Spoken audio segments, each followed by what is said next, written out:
ದಿನಾಂಕ 18/6/2025 ಬುಧವಾರದಂದು ಕೆಜಿಎಫ್ ವಿಧಾನಸಭಾ ಕ್ಷೇತ್ರದ ಜನಪ್ರಿಯ ಮಾಜಿ ಶಾಸಕರಾದ ವೈ ಸಂಪಂಗಿ ಅವರ ನೇತೃತ್ವದಲ್ಲಿ ಕೆಜಿಎಫ್ನ ಬಸ್ ನಿಲ್ದಾಣದ ಗಾಂಧಿ ಸರ್ಕಲ್ ಮುಂಭಾಗದಲ್ಲಿ ಆರ್ಸಿಪಿ ವಿಜಯೋತ್ಸವ ಪ್ರಯುಕ್ತ ಬೆಂಗಳೂರಿನ ಕಾಲ್ತುಳಿತ ಘಟನೆಗೆ ಕಾರಣವಾಗಿರುವ ಜನವಿರೋಧಿ ಕಾಂಗ್ರೆಸ್ ಸರ್ಕಾರದ ವಿರುದ್ಧ ಬೃಹತ್ ಪ್ರತಿಭಟನೆಯನ್ನು ನಡೆಸಲಾಯಿತು. ಈ ಸಂದರ್ಭದಲ್ಲಿ ಕೆಜಿಎಫ್ ಮಂಡಲ್ ಅಧ್ಯಕ್ಷ ಸುರೇಶ್, ಗ್ರಾಮಾಂತರ ಭಾಗದ ಅಧ್ಯಕ್ಷರಾದ ಲಕ್ಷ್ಮೀ ನಾರಾಯಣ್ ಶರ್ಮಾ, ನಗರಸಭಾ ಸದಸ್ಯರಾದ ಪಾಂಡ್ಯನ್, ಮುಖಂಡರಾದ ಬಾಲಕೃಷ್ಣ, ಜಯಕುಮಾರ್, ಬಾಬಿ, ಸುರೇಶ್, ಮೇಘನಾಥ್, ನವರಾಜ್ ಕುಮಾರ್, ಎಸ್ಸಿ ಮೋರ್ಚಾದ ಅಧ್ಯಕ್ಷರಾದ ಶ್ರೀರಾಮಪ್ಪ, ಟಿಎಪಿಸಿಎಂಎಸ್ ನಿರ್ದೇಶಕರುಗಳಾದ ಕೃಷ್ಣಮೂರ್ತಿ, ನಾರಾಯಣಸ್ವಾಮಿ, ಪುರುಷೋತ್ತಮ್, ಎನ್ಜಿ ಹುಲ್ಕೂರು, ಗ್ರಾಮ ಪಂಚಾಯಿತಿಯ ಮಾಜಿ ಅಧ್ಯಕ್ಷರಾದ ಸುನೀಲ್, ಸದಸ್ಯರುಗಳಾದ ನಾರಾಯಣ ಸ್ವಾಮಿ, ಜೆಸಿಬಿ ಮುನಿಯಪ್ಪ, ಶ್ರೀಹರಿ, ಕಾಂತರಾಜ್, ವೆಂಕಟೇಶ್, ಅನಿಲ್ ಕುಮಾರ್,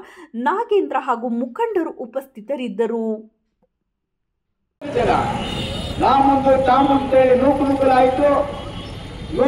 ನೂಕುನುಕಲಿಂದ ಪೊಲೀಸರು ಅದನ್ನು ತಡೆಯಕ್ಕಾಗಲಿಲ್ಲ.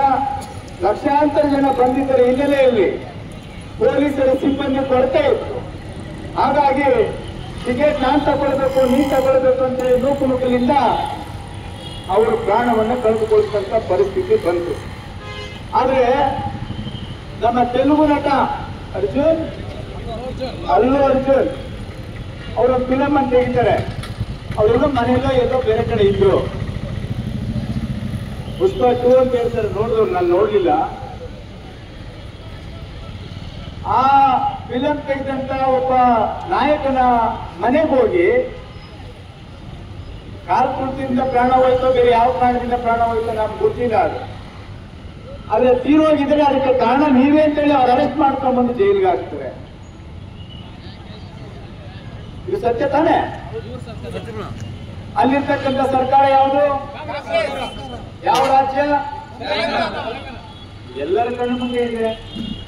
ಅದೇ ಕರ್ನಾಟಕದಲ್ಲಿ ಕಾಂಗ್ರೆಸ್ ಸರ್ಕಾರ ನೀವೇ ಇಟ್ಕೊಂಡು ಅಲ್ಲಿನ ಮುಖ್ಯಮಂತ್ರಿಗಳು ಅಲ್ಲು ಅರ್ಜುನನ್ನ ಅರೆಸ್ಟ್ ಮಾಡಿ ಅಂತೇಳಿ ಪೊಲೀಸರಿಗೆ ಸೂಚನೆಯನ್ನ ಕೊಡ್ತಾರೆ. ಅದನ್ನ ಫಾಲೋ ಮಾಡ್ತಾರೆ ಅಧಿಕಾರಿಗಳು. ಆದ್ರೆ ಇಲ್ಲಿದ್ದಂತ ನಮ್ಮ ಪೊಲೀಸ್ ಅಧಿಕಾರಿಗಳು ಮಾಡಬೇಡಿ, ಇದಕ್ಕೆ ರಕ್ಷಣೆ ಕೊಡೋಕೆ ಇವತ್ತಿನ ಸಂದರ್ಭ ಅದು ಸೂಕ್ತ ಅಲ್ಲ, ನೀವು ಒಂದು ವಾರ ಬಿಟ್ಕೊಂಡು ಮಾಡಿ, ಅದಕ್ಕೆ ತಕ್ಕಂಥ ಪೊಲೀಸ್ ಬಂದೋಬಸ್ತ್ ಕೊಡ್ತೀವಿ ಅಂತ ಹೇಳಿ ಹೇಳಿದ್ರು ಕೂಡ ನೀವು ಮಾಡಿದ್ರೆ ಕಾರ್ಯಕ್ರಮ ಮಾಡಿ 11 ಜನ ಪ್ರಾಣವನ್ನ ತೆಗೆದುಕೊಂಡ್ರು. ಅದರಲ್ಲಿ ನಮ್ಮ ಕ್ಷೇತ್ರದ ಬಡಮಾರ್ಕನಿಗೆ ದಾನ ಅನ್ನುವಂಥ ಒಂದು ಹುಡುಗಿಯೂ ಕೂಡ ಸೇರಿಕೊಂಡು 11 ಜನ ಪ್ರಾಣವನ್ನು ಕಳ್ಕೊಂಡ್ರು. ಇದಕ್ಕೆ ಯಾರು ಕಾರಣ? ಮುಖ್ಯಮಂತ್ರಿಗಳು ಮೊಬೈಲ್, ನಿಮ್ಮ ಮೊಬೈಲಲ್ಲಿ ನಿಮ್ಮ ಖಾತೆಯಲ್ಲಿ ಟ್ವೀಟ್ ಮಾಡ್ತೀರಿ, ಅದಕ್ಕೆ ನೀವು ಆಗ್ತಿರ್ತಾನೆ. ಉಪಮುಖ್ಯಮಂತ್ರಿಗಳು ನೀವು ಮಾಧ್ಯಮದ ಮೂಲಕ ನೀವು ಕರೆಯನ್ನು ಕೊಡ್ತೀರಿ ಸಾರ್ವಜನಿಕರಿಗೆ, ನೀವು ಆಗ್ತೀರಾ, ನೀವು ಆಗ್ತೀರಿ, ಇಬ್ಬರಲ್ಲಿ ಏಟು ಆಗ್ಲೇಬೇಕಲ್ಲ. ಆದ್ರೆ ಪೊಲೀಸರಿಗೆ ನೀವೇನು ಶಿಕ್ಷೆ ಕೊಟ್ರಿ ಇವತ್ತು?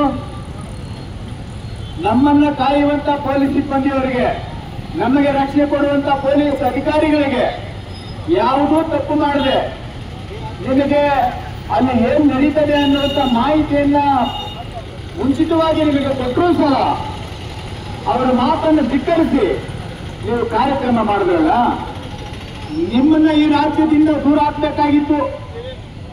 ಪೊಲೀಸರು ಅವತ್ತೇ ನಿಮ್ಮ ವಿರುದ್ಧ ಎಫ್ಐಆರ್ ಮಾಡಬೇಕಾಗಿತ್ತು. ಆದ್ರೆ ಸರ್ಕಾರ ನಿಮ್ದಿದೆ, ಅವರಿಗೆ ಭಯ, ನಮ್ಗೇನು ವರ್ಗಾವಣೆ ಮಾಡಿಬಿಡ್ತಾರೆ, ಮತ್ತೆ ಇದೇನು ನಮಗೆ ಶಿಕ್ಷೆ ಬರ್ತದೋ ಅಂತೇಳಿ ಅವರ ಭಯದಿಂದ ಅನಿವಾರ್ಯವಾಗಿ ಒಪ್ಕೊಳ್ಬೇಕಾಯ್ತು. ಅವರು ಆವತ್ತಿನ ದಿನ ಪೊಲೀಸ್ ಸಿಬ್ಬಂದಿ ಸಾಕಾಗಲಿಲ್ಲ. ಪೊಲೀಸರು ಏನ್ ತಪ್ಪಿತ್ತು? ಅವ್ರೇನ್ ಪಾಪ ಮಾಡಿದ್ರು? ಇವತ್ತು ದಂಡಿ ಮಾಡ್ತಾ ಇದ್ದೀವಿ ಈ ಭಾಗದಲ್ಲಿ, ಈ ಸ್ಥಳದಲ್ಲಿ. ನಮ್ಗೆ ಪೊಲೀಸರು ಏನಾದ್ರೂ ತೊಂದರೆ ಆದ್ರೆ ನಮ್ಮ ರಕ್ಷಣೆ ಕೊಡೋದೇ ಪೊಲೀಸರು. ಅವರು ಕೂಡ ನಾವು ಗೌರವ ಕೊಟ್ಟು ನಡ್ಕೊಳ್ಬೇಕಲ್ಲ.